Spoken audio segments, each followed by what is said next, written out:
അങ്കിളെ. ആ മോളെ, നോക്കിപ്പോ എങ്ങനെയുണ്ട്? കുഴപ്പമൊന്നുമില്ല അങ്കിൾ. അങ്കിളിന് സുഖാണോ? ആ സുമോളെ, നീ ഇവിടുത്തെ കാര്യങ്ങളൊക്കെ അറിഞ്ഞല്ലോ അല്ലേ? അജയനും പ്രസീതും വീണ്ടും കൊണ്ട് ചേക്കേറിയിട്ടുണ്ട്. അറിഞ്ഞു അങ്കിൾ.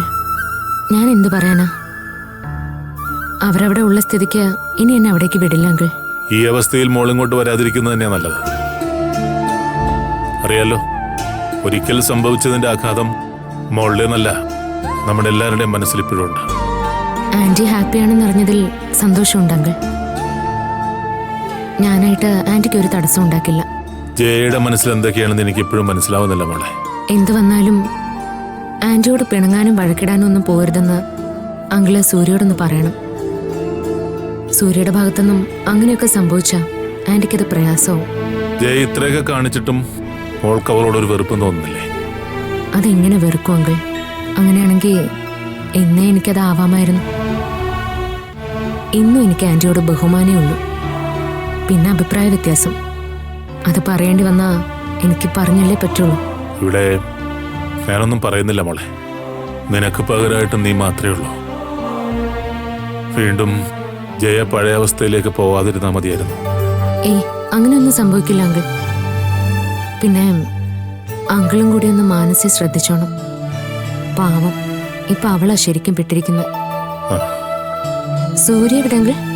അവൻ റൂമിലുണ്ടാവും. ശരിക്കും അവൻ ദേഷ്യത്തില. പിന്നെ എന്നെ കരുതിയിട്ട് പ്രതികരിക്കുന്നില്ലെന്നുള്ളൂ. ഞാനിപ്പോ അവിടെ വന്നാ ഉറപ്പായും എന്നെ അയാള് അപായപ്പെടുത്താനേ നോക്കൂ. എന്റെ ഈ കുഞ്ഞിനെങ്കിലും എനിക്ക് ആരോഗ്യത്തോടെ വേണമെങ്കിലേ.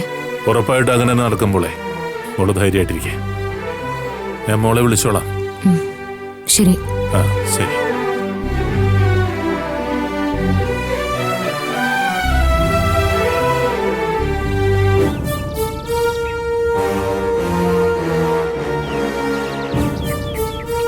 അച്ഛനത് എന്ത് ഭാവിച്ച ആ അനിരുദ്ധനെ ഇവിടേക്ക് കൊണ്ടുവന്നത്?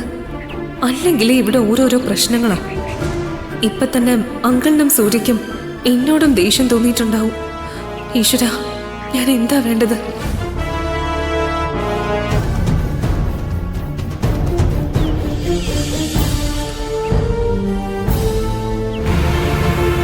മോളെ, എന്തൊക്കെയാ മോളെ ഈ വീട്ടിൽ നടക്കുന്നത്? നിന്റെ അച്ഛനത് എന്ത് ഭാവിച്ച?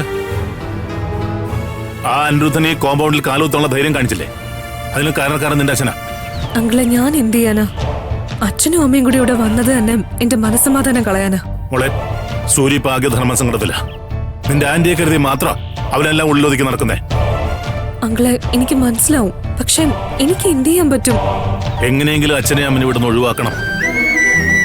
അല്ലെങ്കിൽ ഭാവന ഒരിക്കലും ഈ വീട്ടിലേക്ക് വരില്ല. ഞാൻ എങ്ങനെ അച്ഛനോട് അമ്മയോട് ഇവിടുന്ന് പോവാൻ പറയും? ആന്റി അല്ലേ അവരോട് ഇവിടെ നിൽക്കാൻ പറഞ്ഞ്. അല്ലെങ്കിലേ അച്ഛനും അമ്മയും പറയുന്നത് ഞാൻ അവരെ മനഃപൂർവ്വം ഒഴിവാക്കാൻ നോക്കുകയെന്നാ. അങ്ങനെയുള്ള സ്വഭാവമല്ലേ രണ്ടാൾക്കുള്ളേ? അങ്കിളെ, ഞാൻ ഇവിടെ എന്ത് പറഞ്ഞാലും അവര് കേക്കില്ല. ആന്റി ഇപ്പൊ എന്റെ കാര്യം നോക്കാൻ അമ്മയാ ചുമതലപ്പെടുത്തിയിരിക്കുന്നത്. അങ്കിളെ, ഇനിയിപ്പോ സൂര്യക്കും എന്നോട് ദേഷ്യമായിരിക്കും. അവൻ അങ്ങനെയൊന്നും കാണിക്കുന്നവനല്ല. അവനറിയാം ഇവിടെ തെറ്റാരുടെ ഭാഗത്താണെന്നുള്ളത്. എനിക്ക് പാക പേടിയാ അങ്കിളെ. ഒടുവില് ഞാൻ പ്രസവിക്കുന്ന കുഞ്ഞ് മാത്രമാവുമെന്ന എന്റെ പേടി. മോള് ആവശ്യമില്ലാത്തൊന്നും ചിന്തിക്കണ്ട. അങ്ങനെ നിന്നെ ഇവിടെ ആരും ഒറ്റപ്പെടുത്തില്ല. നിന്റെ അച്ഛനും അമ്മയും ഇനിയെങ്കിലും മര്യാദക്ക് ജീവിച്ചില്ലെങ്കിൽ അത് നിന്നെ കാര്യമായിട്ട് ബാധിക്കും. അല്ലെങ്കിൽ മോള് തന്നെ ഒന്ന് ആലോചിച്ച് നോക്കി. ഈ ഒരവസ്ഥയിൽ എന്ത് ധൈര്യത്തിലാ സൂര്യഭാവന ഇവിടെ കൊണ്ടുവരുന്നത്?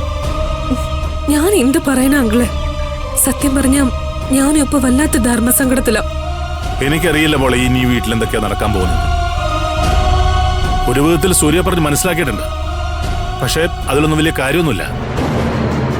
മോളുടെ അച്ഛനും അമ്മ ഇവിടെ നിൽക്കുന്നിടത്തോളം കാലം അവൻ ഒരു സമാധാനം കാണില്ല. ഇന്ന് അനിരുദ്ധം വന്നു.